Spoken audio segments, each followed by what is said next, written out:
धर्म से यमलोक में सुखपूर्वक गति का वर्णन। मुनियों ने कहा, अहो, यमलोक के मार्ग में तो बड़ा भयंकर दुख होता है।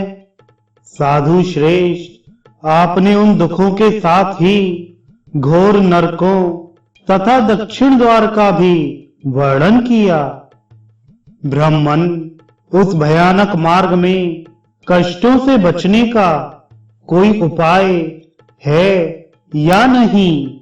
यदि है तो बताइए, किस उपाय से मनुष्य यमलोक में सुखपूर्वक जा सकते हैं?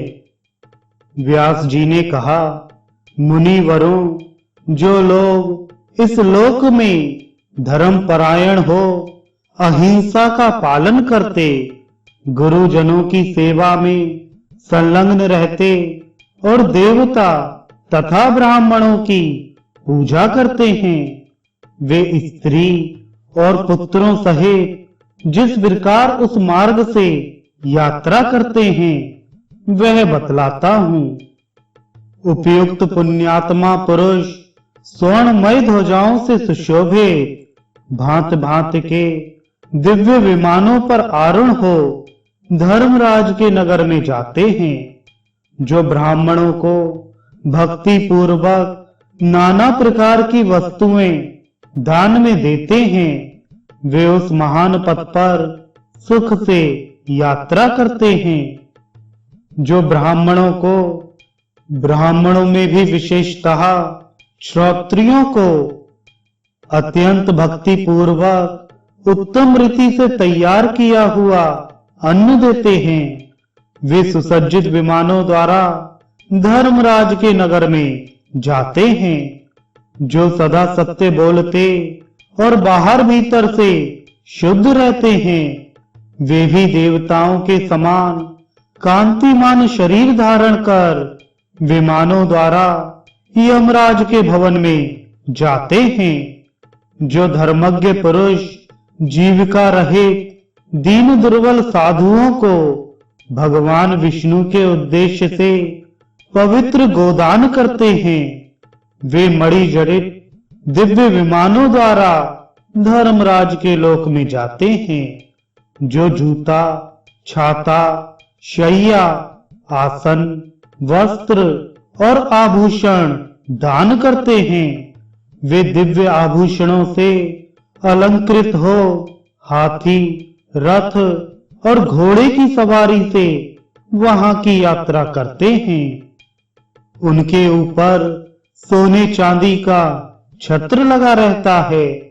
जो श्रेष्ठ ब्राह्मणों को विशुद्ध हृदय से भक्ति पूर्वक गुड़ का रस और भात देते हैं, वे स्वर्णमय वाहनों द्वारा यमलोक में जाते हैं।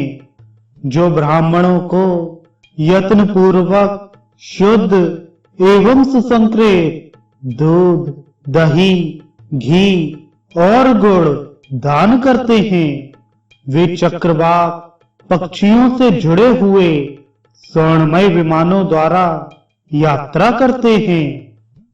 उस समय गंधर्वगण वाद्यों द्वारा उनकी सेवा करते हैं। जो सुगंधित पुष्प दान करते हैं, वे हंसयुक्त विमानों से धर्मराज के नगर को जाते हैं। जो क्षत्रिय ब्राह्मणों को श्रद्धा पूर्वक तिलमयी धेनु अथवा घृतमयी धेनु दान करते हैं, वे चंद्रमंडल के समान उज्जवल विमानों द्वारा यमराज के भवन में प्रवेश करते हैं। उस समय गंधर्वगण उनका सुयश गाते रहते हैं। इस लोक में जिनके बनवाए हुए कुएं, बावड़ी, तालाब, सरोवर, दीर्घका, पुष्करणी तथा शीतल जलाशय शोभा पाते हैं, वे दिव्य घंटानाद से मुखरित स्वर्ण और चंद्रमा के समान कांतिमान विमानों द्वारा यात्रा करते हैं। मार्ग में उन्हें सुख देने के लिए दिव्य पंखे डुलाए जाते हैं। जो लोग समस्त प्राणियों के जीवन भूत जल का दान करते हैं, वे पिपासा से रहित हो दिव्य विमानों में बैठकर सुखपूर्वक उस महान पथ की यात्रा करते हैं।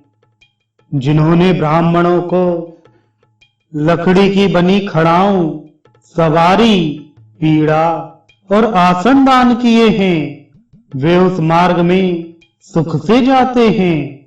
वे विमानों पर बैठकर सोने और मड़ियों के बने हुए उत्तम पीड़ों पर पैर रखकर यात्रा करते हैं। जो मनुष्य दूसरों के उपकार के लिए फल और पुष्पों से सुशोभित विचित्र उद्यान लगाते हैं, वे वृक्षों की रमणीय एवं शीतल छाया में सुखपूर्वक यात्रा करते हैं।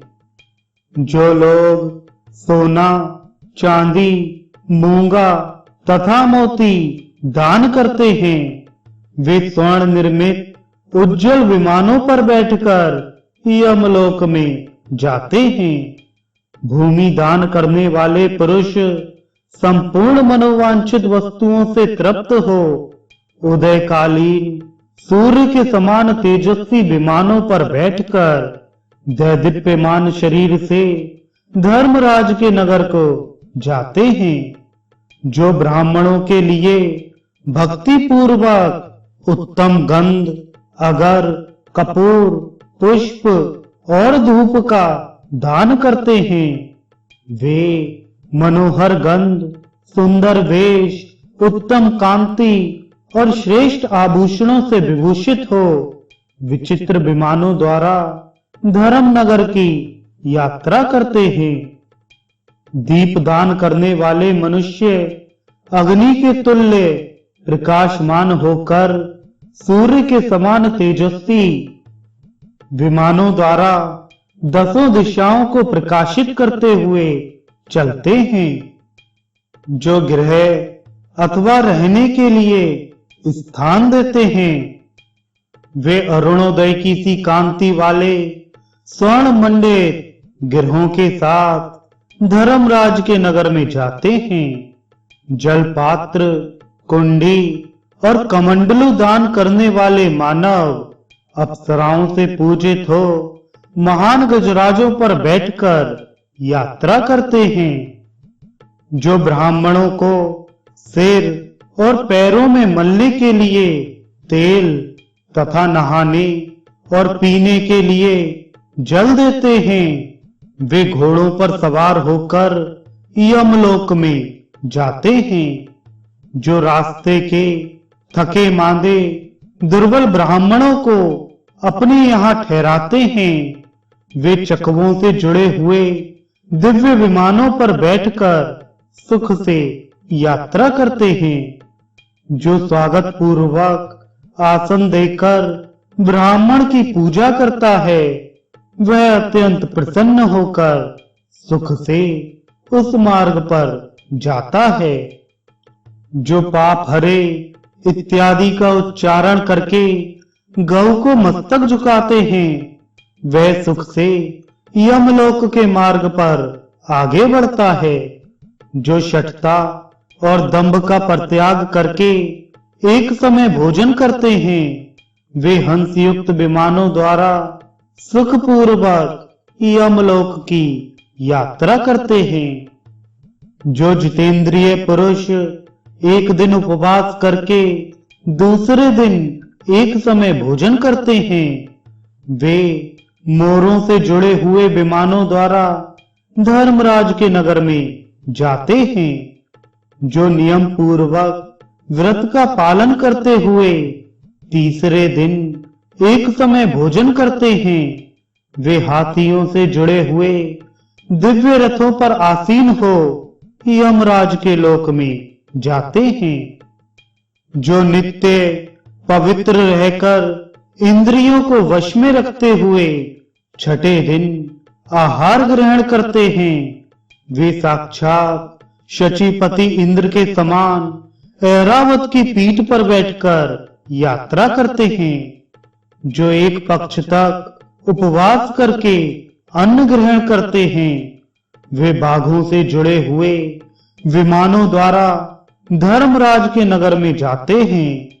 उस समय देवता और असुर उनकी सेवा में उपस्थित रहते हैं। जो जितेंद्रिय रहकर 1 मास तक उपवास करते हैं, वे सूर्य के समान दीप्यमान रथों पर बैठकर यमलोक की यात्रा करते हैं। जो स्त्री अथवा गौ की रक्षा के लिए युद्ध में प्राण त्याग करता है, वह सूर्य के समान कांतिमान शरीर धारण करके देव कन्याओं द्वारा सेवित हो धर्म नगर की यात्रा करता है।